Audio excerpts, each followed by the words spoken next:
Billion-shilling suit as the one you wear or suit as the one in court. You can decide which one that is. That's what's on the front page of the Standard today. There's a picture there of former Deputy President Rigathi Gachagua. We know that his case is back for appeal today, from yesterday until tomorrow, so 3 days. A 3-judge bench is going to decide whether his impeachment was unconstitutional, because of course that has gone to the appellate court. This is Court of Appeal. Former Deputy President Rigathi Gachagua, who was impeached in October 2024, had his day in court yesterday as his lawyers challenged the process, terming it rushed, biased and politically driven. They argued he was denied a fair hearing and raised claims of bribery and ignored court orders. If he succeeds, the case could open the door to billions in benefits and compensation claims against the state. Let's look at a timeline of what has happened. Just after I share this quote by Paul Mwite, who's his lawyer, the allegations against Gachagua should have been handled through prosecution in court or referred to the National Cohesion and Integration Commission rather than being used as grounds for impeachment, end of quote. So that timeline, this is what it looks like. His impeachment, early October 2024, impeachment motion tabled in the National Assembly. October 4th to 5th, public participation held. I remember it was like a party at Bomas where people went for that public participation. I don't think I've seen so many people come out for public participation in Kenya at once. And that it was held at the Bomas is also very interesting. It would later be challenged as rushed and flawed. October 8th, just 4 days later, members of Parliament passed impeachment motion and the case moves to the Senate. Remember in this case that an impeachment motion for deputy or the president is actually purview of Parliament. Okay. Mid-October, Senate hears the case in plenary. Gashagua's lawyers allege bias, limited hearing time, and procedural breaches. By mid-October, note this is all happening in just 10 days. Senate upholds impeachment on 5 charges. Gachagua is removed from office. By the 18th of October, Professor Kithure Kindiki sworn in as deputy president.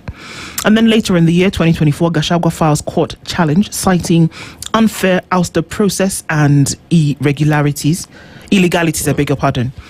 Now, to where we are right now, April 2026, Gachagua drops reinstatement bid, now seeks compensation and full benefits. So this is interesting. He said, I don't even want to be deputy president anymore. There must be acknowledgement that I was illegally and unconstitutionally removed, impeached, and what I want is my benefits as well as compensation for the, pain that you caused me. So what's ongoing? So it's not the Court of Appeal, sorry, it's the High Court. Is to rule on the legality of the impeachment. The decision would cost taxpayers billions of shillings. So, of course, just to come back and make that correction, that the impeachment was not taken to the Court of Appeal. What happened here is that Rigathi Gachagua has taken the case to court, that whatever happened was illegal. So he's bringing his own suit. He brought his own suit in that sense. So that's what the headline looks like. It looks like it's going to be interesting because those proceedings come to an end tomorrow. Africa urged to do more on health financing as donor aid shrinks. It's a no-brainer if you ask me. It's an opportunity that lies there. It's on page 2. Bola grandchildren win estate war against their uncle. He's a prominent rancher in Ruruti in Laikipia.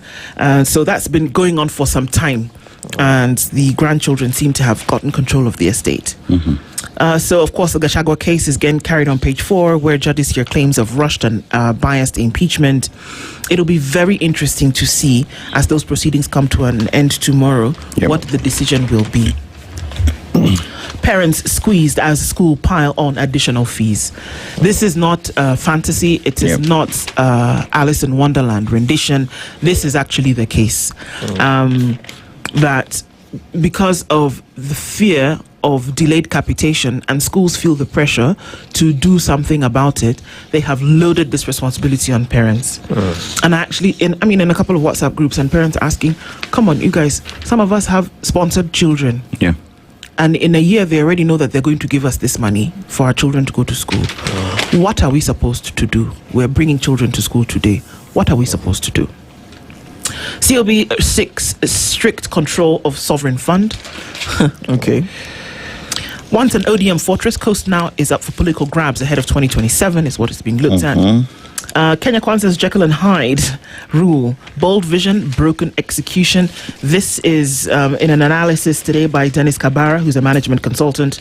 You want to get your copy of that to have a look into today. The Financial Standard is what is in the pullout today, and it is Tuesday.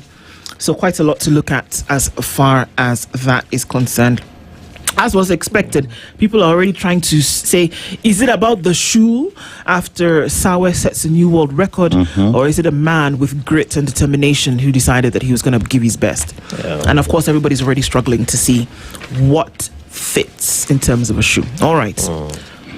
I mean, if I was a Dailies, you know what to do. Should have jumped on that. Should have jumped on that line.